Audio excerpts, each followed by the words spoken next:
Y en esta mañana quiero invitaros a abrir vuestras Biblias para leer un pasaje de las Escrituras que se encuentra en el libro de Éxodo, capítulo 35, comenzando con el versículo 20 y terminaremos en el versículo 1 del capítulo 36. Un pasaje que lleva como título en nuestras Biblias: El pueblo trae la ofrenda. Éxodo 35, versículo 20, nos dice así: que salió toda la congregación de los hijos de Israel de delante de Moisés, y vino todo varón a quien su corazón estimuló y todo aquel a quien su espíritu le dio voluntad, con ofrenda a Jehová para la obra del tabernáculo de reunión y para toda su obra y para las sagradas vestiduras.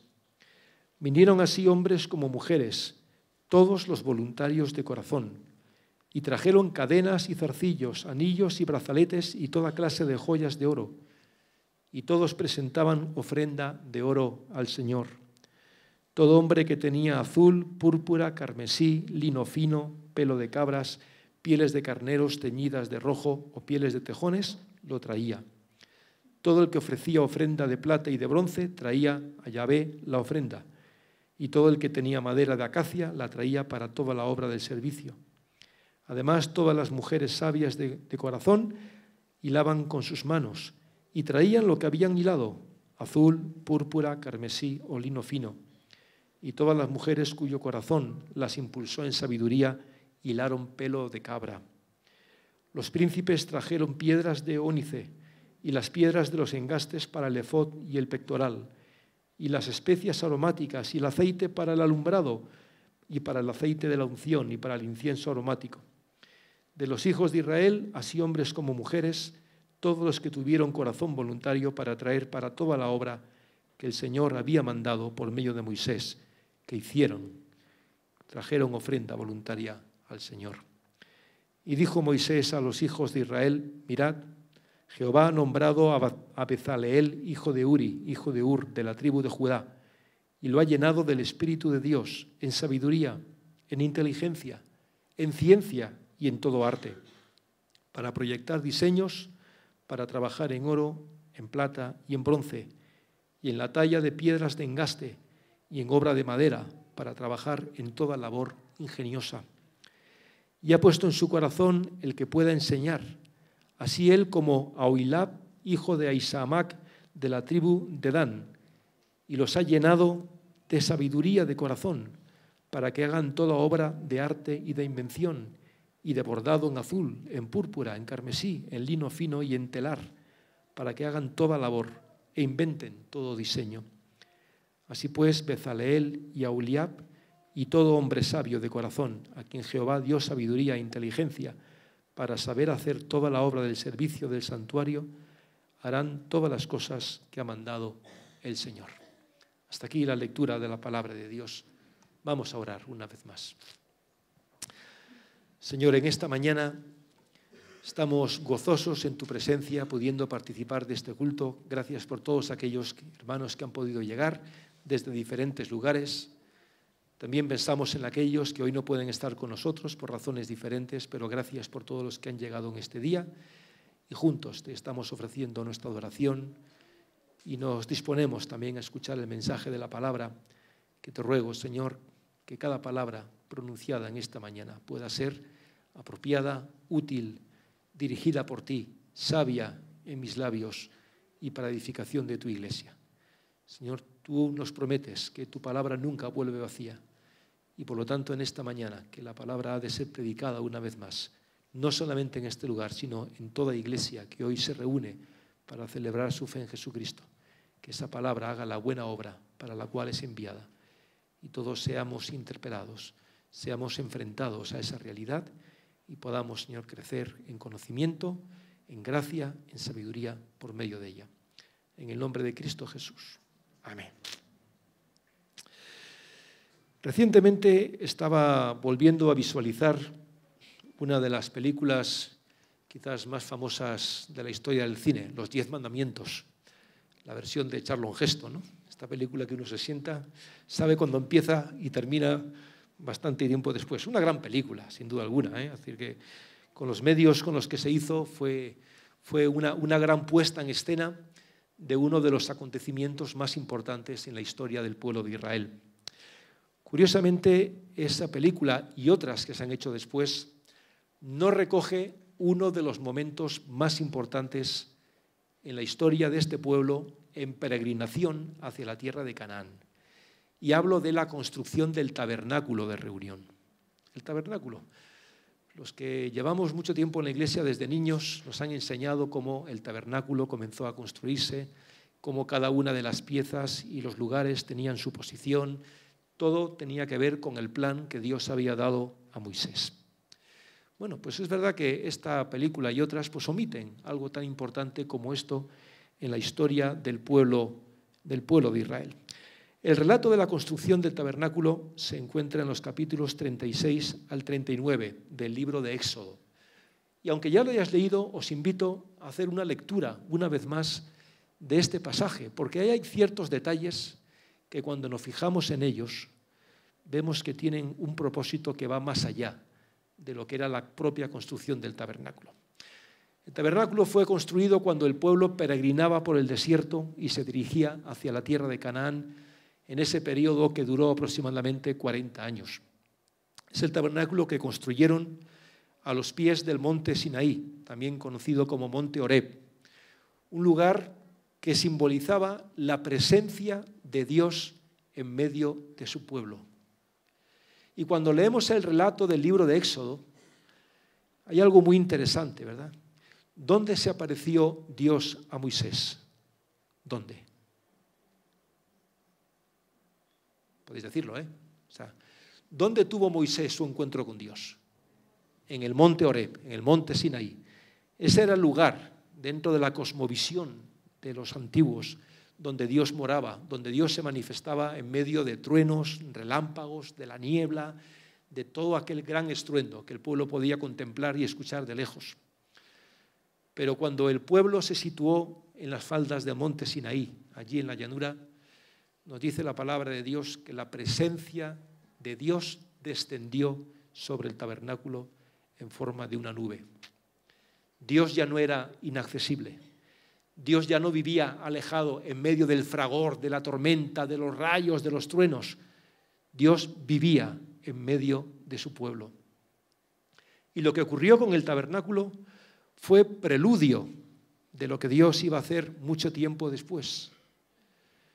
De alguna manera, ya en la vida del antiguo pueblo de Israel, Dios comenzó a ser Emmanuel, Dios con nosotros. Porque nos dice la palabra de Dios que el tabernáculo no solamente era el símbolo de la presencia de Dios en medio de su pueblo, sino que leemos en el capítulo 35 que toda persona que deseaba tener un encuentro con Dios acudía al tabernáculo. Toda persona que necesitaba descargar su alma delante de Dios acudía al tabernáculo de reunión y tenía ese encuentro con Dios. Es decir, que el tabernáculo no era un lugar donde Dios moraba simbólicamente, alejado de la realidad del pueblo de Israel, sino que toda persona, hombre o mujer, era invitado en las circunstancias de su vida a buscar a Dios de todo corazón. Así pues, el tabernáculo ocupó ese lugar tan importante en la vida del pueblo de Israel hasta que se construyó el primer templo, el templo de Salomón. Ya sabéis que este proyecto realmente fue primeramente del rey David. David consideró que no era digno que el Dios de Israel, el Dios que había hecho de su pueblo lo que había hecho, viviese en un lugar como el tabernáculo, que era transportable, que estaba formado por piezas que se montaban, sino que se requería una casa permanente donde Dios pudiese estar, un lugar a la altura de la gloria del Dios de Israel. Pero Dios no permitió que David llevase a cabo esta construcción, porque él era hombre de guerra. Él había dedicado su vida a luchar y a extender la propiedad y a extender el reino de Israel. Así que le dijo, tú no lo harás, pero lo hará tu hijo Salomón. Y Salomón fue el que llevó a cabo la construcción de este primer templo. Un templo grandioso para la época. Un templo que era admirado por propios y extraños. Pero ese templo fue destruido como 5 siglos después, aproximadamente, 4 siglos y medio después, cuando las fuerzas, el ejército de Nabucodonosor sitió Jerusalén, entraron y derribaron, destruyeron completamente el templo de Jerusalén. Después fue reedificado cuando los judíos volvieron del cautiverio, pero ya no tenía la grandeza y la magnificencia que había tenido antes. Y de nuevo, el rey Herodes el Grande llevó a cabo una gran construcción, el templo de Jerusalén, que es el que contempló Jesús con sus ojos y el que estuvo vigente hasta el año 70 de nuestra era. Pero sí, el tabernáculo durante ese tiempo de transición era el espacio en el cual Dios moraba simbólicamente mediante esta nube y donde toda persona podía tener acceso a Dios. Pero sabéis, queridos hermanos, si el tabernáculo se pudo construir, es porque encontramos en la palabra de Dios 3 tipos de personas que hicieron posible la construcción del tabernáculo. 3 clases de personas de medio de todo el pueblo que tuvieron una implicación mucho más directa en la construcción. Ya sabemos que la construcción del tabernáculo fue ordenada por Dios. Dios ordenó a Moisés que el tabernáculo se levantase porque Dios quería morar en medio de su pueblo. Dios no quería estar alejado de él. Dios quería estar en medio de los suyos. Y es que Dios siempre ha querido estar con nosotros. Por eso Dios se encarnó en la persona de Jesucristo y habitó entre nosotros. Y vimos su gloria, la gloria de Dios contemplada en el Señor, lo que vamos a celebrar próximamente en la Navidad. Aquellos que piensan que Dios es un Dios ajeno a nuestra realidad, no han leído bien las Escrituras, porque Dios quiere estar en medio de su pueblo. No solamente ahora está en medio de su pueblo, sino que vive en la vida de todos aquellos que le reciben por medio de la fe. Es la palabra, la promesa de Jesús. Mi Padre y yo vendremos y haremos morada en Él, en la presencia del Espíritu Santo. Es lo que Jesús dijo a sus discípulos, es lo que la Iglesia cristiana enseñaba, es lo que nosotros seguimos enseñando y afirmando hoy. Dios está no solamente en medio de nosotros, sino Dios en nosotros. Dios con nosotros y Dios en nosotros. 3 clases de personas hicieron posible la obra del tabernáculo. La primera de ellos, el primer grupo de ellos serían los llamados los generosos de corazón. Son citados en el libro del Éxodo en varias ocasiones y siempre en relación a la construcción del tabernáculo. Los generosos de corazón. Comenzando, por ejemplo, en el capítulo 35, versículo 5. Tomad de entre vosotros ofrenda para el Señor, todo generoso de corazón la traerá a Jehová. Todo generoso de corazón. ¿Quiénes eran los generosos de corazón? Bueno, primeramente, sabemos por las Escrituras que todo el pueblo fue invitado a dar, a ofrendar para la construcción del tabernáculo. Algo que Dios dijo claramente a Moisés es que solamente se debería recibir la ofrenda entregada voluntariamente. Es decir, que de ninguna manera nadie se debería ver obligado a ofrendar para la obra del tabernáculo. Que nadie pensase que eso era una especie de impuesto a Dios, dado que Dios los había liberado de la esclavitud de Egipto. Todo lo contrario. Qué bueno que Dios dijese esto a Moisés. Pregona entre el pueblo, todo aquel que quiera dar, que dé, pero de la voluntad de su corazón. ¿No es algo parecido a lo que hoy en día el Señor pide de nosotros? ¿No somos invitados a contribuir al sostenimiento de la obra de Dios? ¿Pero qué nos dicen las Escrituras? Que cada uno dé como propuso en su corazón, no por tristeza o por necesidad, porque Dios ama al dador alegre. Es decir, es que Dios lo ha cambiado. Dios es el mismo ayer, hoy y por los siglos. Y lo mismo que demandaba de su pueblo en el pasado, lo sigue demandando hoy de nosotros en el presente. La ofrenda a Dios no puede ser una obligación, sino que debe nacer de un corazón agradecido. Y los generosos de corazón eran este tipo de personas que habían recibido la invitación a contribuir en la obra del tabernáculo, pero cada uno de ellos, de acuerdo a sus posibilidades, decidieron entregar al Señor lo mejor. Por eso, en el capítulo 35 y en el 36 se nos habla de los materiales con los cuales el tabernáculo fue construido. Materiales preciosos, escogidos, lo mejor que tenían. Y uno dice, bueno, ¿y cómo los israelitas podían tener estas cosas? Se habían estado viviendo 400 y pico años esclavos en Egipto. ¿Por qué tenían estas cosas? ¿Lo recordamos? ¿Por qué? Decidlo sin miedo. Se hicieron millonarios. Bueno, acordaos. Cuando el pueblo sale de Egipto, Dios dice a Moisés, di al pueblo que recojan de los egipcios todo aquello que les den. Y los egipcios tenían tantas ganas de que los israelitas se fueran de sus dominios, después de haber vivido las 10 plagas terribles que tuvieron que soportar, que les daban lo que hiciese falta, vamos. O sea, no se daban ellos mismos porque ya era el no va más, pero lo daban todo. Bueno, así que el pueblo de alguna forma se vio compensado, no del todo, pero bueno, se vio compensado con todo aquello que recibieron de manos de los egipcios. Bueno, pues eso. Y uno diría, ¿no hubiera sido mejor guardar esas cosas preciosas para cuando el pueblo llegase a Canaán y pudiesen establecerse debidamente y bueno, con esos materiales tan buenos poder construir sus casas y hacer todo aquello? Bueno, seguro que hubiera sido un pensamiento que pasaría por la mente de más de uno, como también por las nuestras. Pero los generosos de corazón fueron aquellas personas que además de dar para la obra del tabernáculo, dieron lo mejor que tenían. Por eso aquí se recoge esa lista de cosas. Claro que el tabernáculo necesitaba mucho más, pero de alguna manera el autor de Éxodo quiere dejar reflejado que hubo una contribución generosa, voluntaria, de lo mejor. Y queridos hermanos, en la palabra de Dios, cuando escuchamos relatos como estos, no es solamente para que recordemos el pasado, sino para que nos enseñen el presente.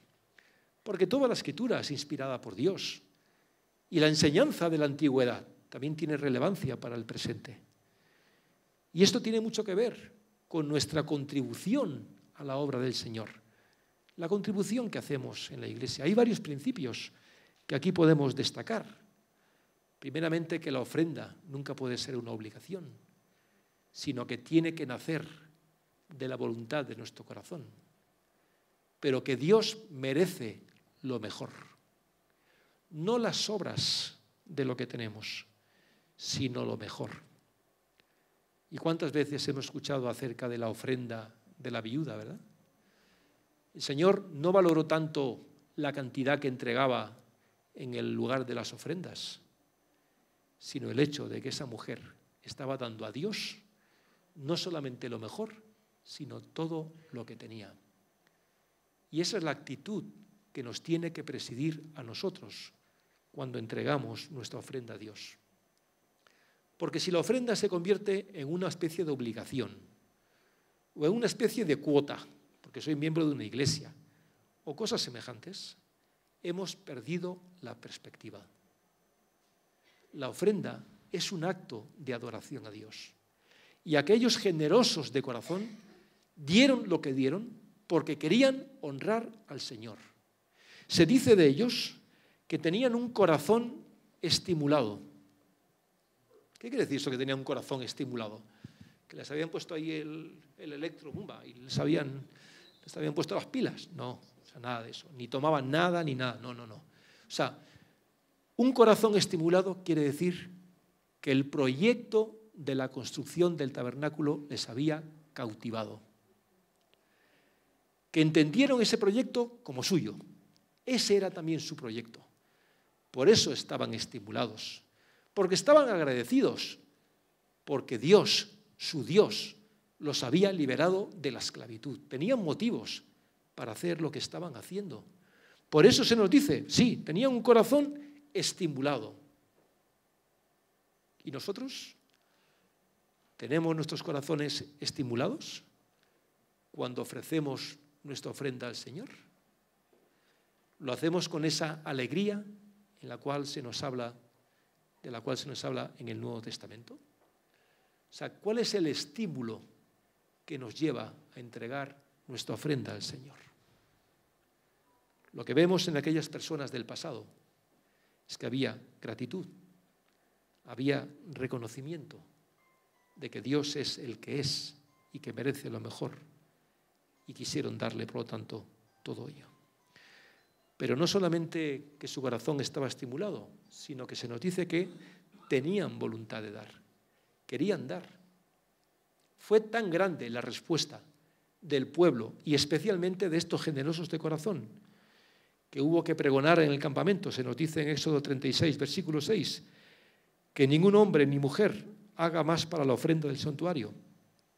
Se le impidió al pueblo ofrecer más, pues tenían material abundante para hacer toda la obra y sobraba. Vamos, este es el sueño de todo pastor. Es decir, que haya que decir a la iglesia, hermanos, no deis más, porque hay de sobra para cubrir las necesidades. El día que eso ocurra, es que el Señor ha llegado ya. O sea, entonces preparémonos para recibirle. Habrá llegado ya. O sea, ahora es ya, pero todavía no, pero ya habrá llegado. Bueno, por eso, voluntad de dar. El deseo sincero, genuino, no obligado, sino porque queremos agradar a Dios con nuestras ofrendas, al igual que lo hacemos con cualquier otra área de nuestra vida. Porque podemos pensar que las ofrendas son cosa aparte, que tienen que ver con lo material, pero eso tiene que ver con la perspectiva muy humana de las cosas. Dios ve todo como lo que es en su integridad. Así que los generosos de corazón son los que contribuyen al bien de la obra, al bien del tabernáculo, lo hacen dando lo mejor, lo hacen porque están estimulados, porque tienen un estímulo, y hay que reconocer ahí el papel que Moisés ejerció como líder. O sea, Moisés fue capaz de compartir el proyecto de Dios con el pueblo y hacerlo de tal manera que el pueblo respondió y dijo, es verdad, nosotros queremos ser también parte de ese proyecto. Y dieron lo que dieron, con alegría, con voluntad de dar. Pero había otro grupo de personas, evidentemente sin los generosos de corazón, sin aquellos que entregaron lo que tenían que entregar y no lo guardaron para cuando llegasen tiempos mejores, sino que es el momento de dar a Dios lo que hay que darle. Eso se llama la oportunidad, hay que hacerlo en el momento. Pero si solamente ellos hubieran contribuido, ¿qué hubiera pasado con la historia del tabernáculo?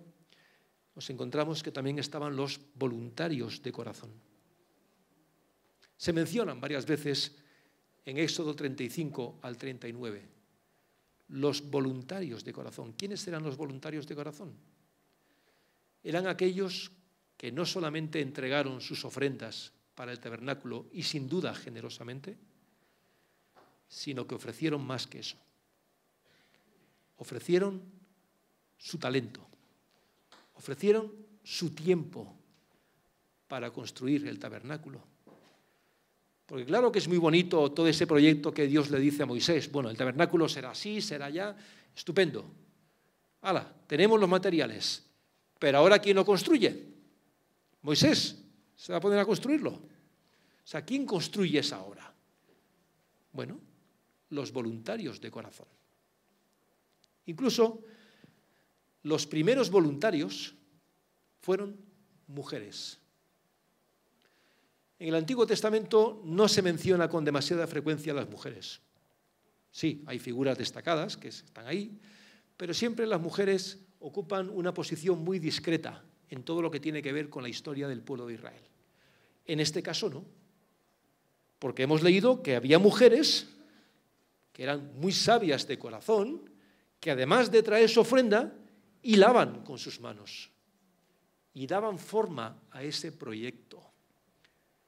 De nuevo se habla de voluntarios de corazón. Qué interesante que esta expresión de corazón se repite una y otra vez. Ya sabéis que para los judíos el corazón es la base de los sentimientos, de las emociones y de las acciones. Lo que nace del corazón es lo que hacemos. El mismo Señor Jesucristo hablaba de que lo que sale del corazón es lo que vale, no lo material que entra por la boca y luego es expulsado. Es así. Por lo tanto, en varias ocasiones se nos habla en estos términos: generosos de corazón, voluntarios de corazón. Voluntarios que pusieron manos a la obra para poder levantar el tabernáculo de acuerdo al diseño que Dios había dado. Y una vez más, pensamos en nuestra realidad. ¿Qué sería de la obra de Dios sin los voluntarios de corazón?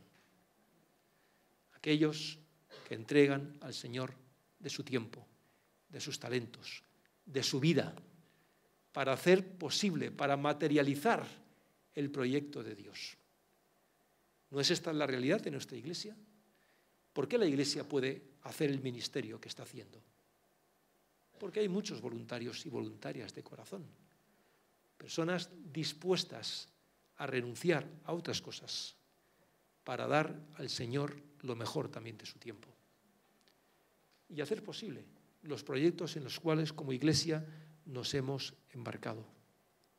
Necesitamos los primeros, necesitamos los generosos de corazón, personas que den para el Señor, que den para la obra, pero necesitamos también voluntarios de corazón, aquellos que administren sabiamente y hagan posible el sueño, el proyecto de una iglesia. Y gracias a Dios por esta congregación, donde tenemos generosos de corazón y tenemos voluntarios de corazón, haciendo la obra del ministerio, porque la obra del ministerio no es aquella que hacen los pastores o el consejo de la iglesia o los ministros, no. La obra del ministerio la hacemos todos nosotros. Todos tenemos nuestra parte en esta obra que es de Dios. Y gracias, hermanos, gracias a aquellos que año tras año, fielmente, día tras día, cumplís con el ministerio que el Señor habéis recibido. Más llamativo, más público, menos público, pero necesario, y lo hacéis. Y si esta iglesia funciona, es por personas como vosotros. Gracias en nombre de toda la congregación por ser voluntarios de corazón, por entregar ese tiempo discretamente. Quizás muchos no lo saben que lo hacéis, pero lo hacéis, atendiendo las diferentes áreas de ministerio. Dos clases de personas necesarias en la iglesia del Señor. Pero hay un tercer grupo dentro del relato de Éxodo, y son los denominados sabios de corazón. Generosos, voluntarios y los sabios de corazón. ¿Quiénes eran los sabios de corazón? Bueno, personas como Bezaleel, personas con habilidades, con conocimientos, con destrezas, personas capaces de tomar la ofrenda e involucrar a los voluntarios de corazón para realizar todo aquello que estaba previsto. Se nos habla de Bezaleel, también se nos habla de Aholiab, personas que destacaban porque eran artesanos muy finos y tenían un buen conocimiento de las artes que manejaban y sin duda cuando leemos el texto tenían muchos dones y talentos que pusieron al servicio del Señor. Y no solamente ellos lo hacían, sino que tanto Bezaleel como Aholiab se encargaron de enseñar a otros a hacer la misma obra que ellos hacían. Les enseñaban. ¿Cuánto necesitamos así, personas así, en las iglesias, en nuestra iglesia? Personas sabias de corazón. No porque tengan muchos conocimientos y habilidades, que bienvenidos son. Y creo que en nuestra congregación es más que evidente. Hay tantos dones y tantos talentos. Somos una iglesia tan privilegiada en cuanto a la riqueza que Dios nos ha dado, hablando de una riqueza humana. Somos tan privilegiados, personas capaces de predicar, de enseñar, de dirigir, de coordinar, de administrar. Personas que han puesto sus dones al servicio del Señor. Son los sabios de corazón, pero que también enseñan a otros a hacer esa misma obra. A veces hay personas con muchos conocimientos y habilidades. He conocido a muchas a lo largo de mi vida, pero que guardan para sí esos conocimientos y habilidades. No quieren que nadie les toque la cuota que tengan de participación o de poder. Es un error, un error. Precisamente la Biblia nos habla de enseñar, de transmitir lo recibido a otros. Y eso es lo que hicieron ellos. Fueron capaces de involucrar a los voluntarios de corazón, coordinarlos y poner a cada uno al cargo, al frente de un área de servicio en el tabernáculo, en su construcción. De nuevo es inevitable el paralelismo con la realidad. Sabios de corazón en las iglesias. Personas que conforme a su llamamiento, porque Dios también les ha llamado a hacer eso, sirven entre nosotros y sirven en nuestra congregación. Y lo hacen con dedicación, lo hacen con gentileza, lo hacen con entrega, enseñando, preparando, capacitando a otros para que la obra pueda continuar. Y es en el esfuerzo de todos, es en la integración de todos, cuando la obra de Dios es posible. La pregunta antes de acabar, pues es obvia. ¿Dónde estás tú? ¿Dónde te identificas tú? ¿Dónde? ¿Eres generoso de corazón? ¿Eres voluntario de corazón? ¿Eres sabio de corazón? Sabio, sabia, evidentemente. ¿Eres una combinación de las tres cosas? ¿Dónde estás tú? Porque, queridos, si el pueblo de Israel tuvo su trayectoria en el pasado y pudo hacer lo que hizo, no solamente con el tabernáculo, sino en las etapas siguientes, fue gracias a personas así. Y bien sabes que el ministerio de esta iglesia no es posible si falta alguno de estos tipos de personas.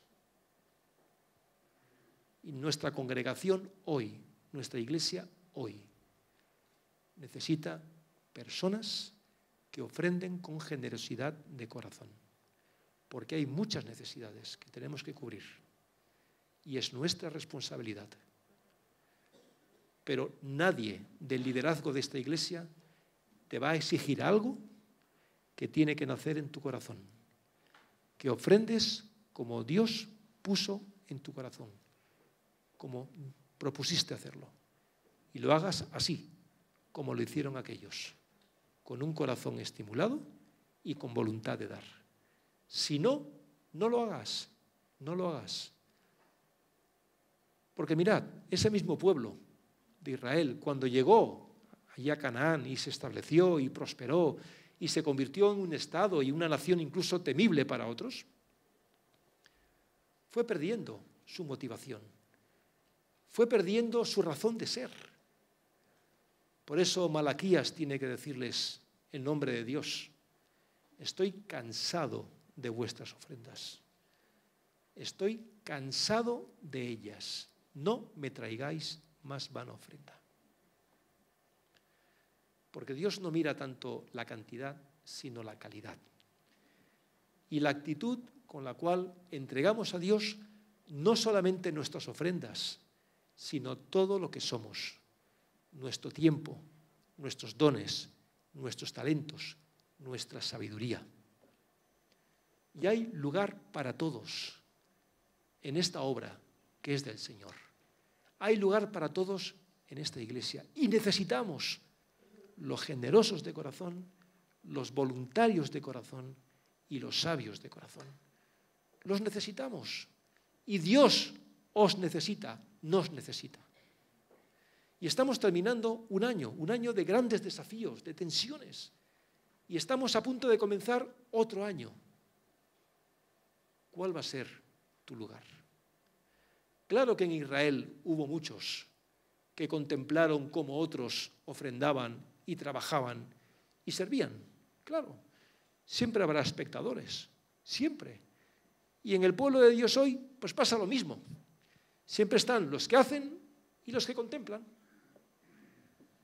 Pero mi invitación en esta mañana es que no seas un simple observador, observadora, sino que te impliques en esta que es tu iglesia, en el lugar donde Dios te ha puesto y te ha llamado, y que seas de estímulo a otros.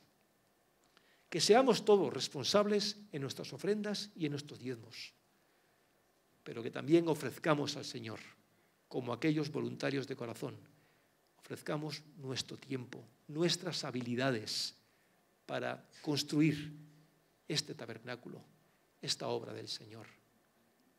Y también que entre nosotros puedan surgir estos sabios y sabias de corazón, que Dios ha dotado en su gracia y en su misericordia, que Dios ha dotado de una manera que todos podemos reconocer.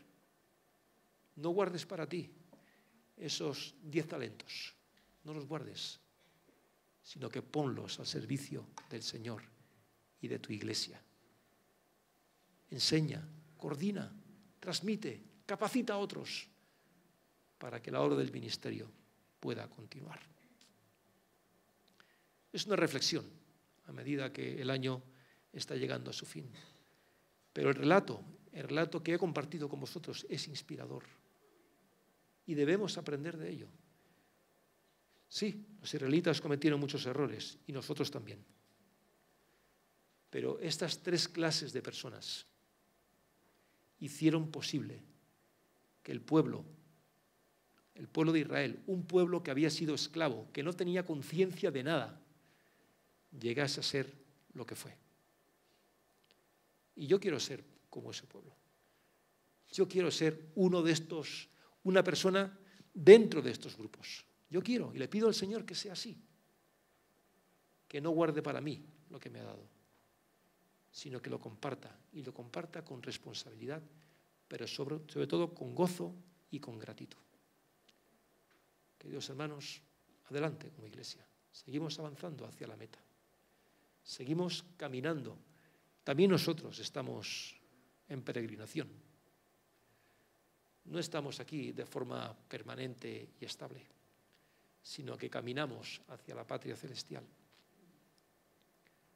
Pero mientras tanto, queremos ser un pueblo que resplandece en la gloria del Señor. Que aquellos que nos ven y que nos conocen realmente reconozcan que Dios está en medio de nosotros, como Dios estaba en medio de su pueblo Israel, que su presencia es notoria. Pero también nosotros involucrados en una obra que es hermosa, en la cual Dios nos ha involucrado. Pues que Él os bendiga, nos bendiga a todos, y que podamos aplicar su palabra en nosotros, en nuestra propia experiencia. Este es el deseo, ¿verdad?, de cada uno de los líderes de esta congregación, que nuestra iglesia abunde en generosos, voluntarios y sabios de corazón, para gloria de Dios y para honra de esta iglesia. Amén. Amén. Pues espero que este amén esté acompañado de los hechos que tienen que ir detrás. Amén. Que Dios os bendiga.